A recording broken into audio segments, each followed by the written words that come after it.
Welcome back to the channel. We are here with the latest news. We respectfully invite you to watch until end of the video and stay with us while enjoying the image displayed on the screen. I will announce the topic first. Court lifts gag order on Trump in civil fraud trial, former allies testify about election overturn efforts, and donations surge for conservative Project 2025. President Biden threatens visa bans on violent individuals and advocates two-state solution in Israeli-Palestinian conflict. Republicans achieve sweep of Louisiana state offices in landmark election. Let's move on to the detailed news. Court lifts gag order on Trump in civil fraud trial, former allies testify about election overturn efforts, and donations surge for conservative Project 2025. In a significant development, a New York judge recently lifted the gag order that had restrained former President Donald Trump from discussing the ongoing civil fraud case against him and his company. The judge's ruling, based on the belief that the order was excessively broad and impinged upon Trump's First Amendment right to free speech, has opened the door for Trump to publicly address the allegations. Meanwhile, former Trump campaign officials and White House staffers have come forward to testify in a Georgia criminal investigation regarding the former president's alleged attempts to overturn the results of the 2020 election in that state.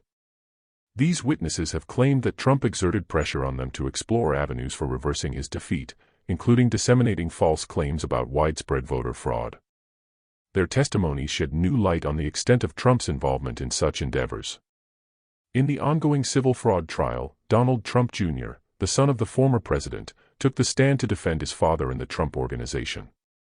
Testifying with conviction, Trump Jr. praised his father's astute business acumen and vehemently denied any wrongdoing. He asserted his belief in the accuracy of the company's financial statements and professed no knowledge of fraudulent activities. Looking ahead to the 2024 election, a surge in donations has been witnessed by groups affiliated with the conservative Project 2025, which prioritizes Republican victories in key races. This influx of funds has empowered these groups to finance voter registration initiatives, launch attack ads, and undertake other activities aimed at bolstering Republican prospects. The heightened financial support highlights the growing enthusiasm within conservative circles to influence the upcoming election. In Michigan, a group of voters has appealed to the state Supreme Court, seeking to challenge a lower court ruling that allowed Trump's presence on the ballot for the 2024 Republican primary. The appellants argue that Trump's involvement in the January 6, 2021, attack on the U.S. Capitol should disqualify him from running for public office. Their request for a review by the Supreme Court underscores the ongoing debate over the potential consequences of Trump's actions on his political eligibility. Senator Joe Manchin, a Democrat from West Virginia, has issued a stark warning against the prospect of a second term for Donald Trump, insisting that it would pose a grave threat to democracy in America. Citing Trump's alleged danger to democratic values, Manchin categorically stated that he would not vote for him under any circumstances. The senator's declaration draws attention to the divisive nature of Trump's political persona and the concerns it raises among some politicians. In a notable ruling, a Colorado judge recently acknowledged Donald Trump's involvement in the January 6, 2021, insurrection at the U.S. Capitol. However, the judge decided against disqualifying Trump from running for the presidency in 2024, citing the protection of his right to seek public office. This ruling invites further discussion on the balance between accountability and the preservation of democratic processes. By providing a comprehensive update on legal matters surrounding former President Donald Trump, the ongoing civil fraud trial, and the potential impact on the 2024 election, this article sheds light on crucial developments that continue to shape the political landscape. These events underline the delicate balance between free speech rights, accountability, and the integrity of democratic processes, leaving room for spirited debate among citizens and policymakers alike. In other news, President Biden threatens visa bans on violent individuals and advocates two-state solution in Israeli-Palestinian conflict. In a resolute address to the American-Israel Public Affairs Committee, AIPAC, President Joe Biden has issued a stern warning, threatening to impose visa bans on foreign nationals involved in acts of violence against Palestinians in the West Bank. Stressing his unwavering support for a two-state solution in the Israeli-Palestinian conflict, President Biden expressed deep concern over the recent surge in violence and emphasized that the United States would not allow extremists to undermine the prospects for peace. The president's speech came in the midst of escalating violence that has claimed the lives of numerous Palestinians in the West Bank. Both sides have traded accusations, with Palestinians alleging attacks by Israeli settlers and Israelis pointing to Palestinian acts of terrorism. President Biden's mention of visa bans represents a significant shift in U.S. policy. Historically, the United States has refrained from imposing punitive measures on foreign nationals involved in violence related to the Israeli-Palestinian conflict. However, the recent surge in violence appears to have prompted the Biden administration to adopt a more robust approach. While reaffirming the United States' commitment to a two-state solution, President Biden acknowledged the growing skepticism surrounding this framework in recent years. The two-state solution has long been the official policy of the United States, but its popularity has waned as the prospects for peace have dimmed. President Biden's reiteration of support for the two-state solution underscores the United States' enduring commitment to a negotiated resolution to the Israeli-Palestinian conflict.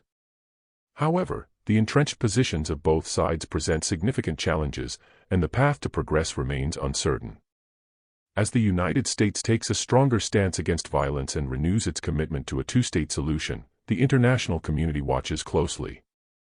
President Biden's remarks signal a determination to address the escalating violence in the West Bank and work towards a peaceful resolution. While obstacles persist, the president's bold statements demonstrate his administration's resolve to pursue a path of diplomacy and engagement in this complex and enduring conflict. Let's move on to the other info. Republicans achieve sweep of Louisiana state offices in landmark election. In a significant political shift, Republicans in Louisiana have achieved a remarkable sweep of 3 crucial statewide offices in the runoff races: Attorney General, Secretary of State, and Treasurer. This triumphant outcome means that Republicans will assume control of all 5 elected statewide offices in Louisiana, a feat not seen since 2015. Furthermore, the Republican Party maintains majorities in both the House and Senate, solidifying their dominance in the state. The victorious Republican candidates who emerged triumphant are as follows: Liz Murrill, making history as the state's first female Attorney General; Nancy Landry, who will serve as Secretary of State; John Fleming, who will take on the role of Treasurer.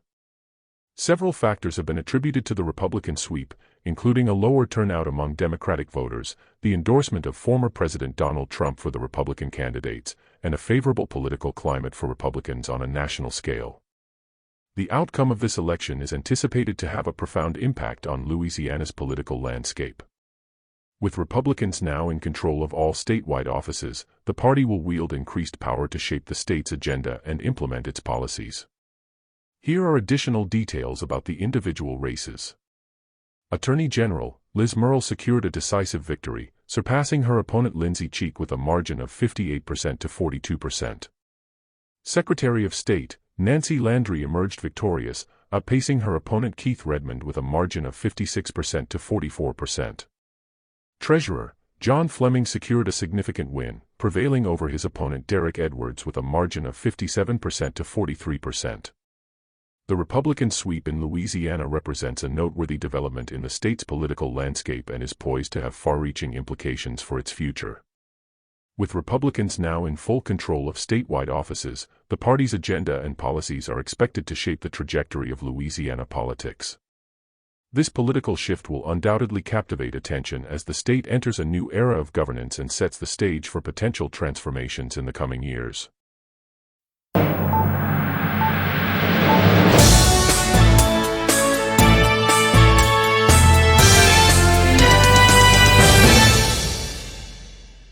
These were the stories we had available at the moment. More information will be provided in a few hours. Remember to subscribe in the meantime. Thank you so much for your time.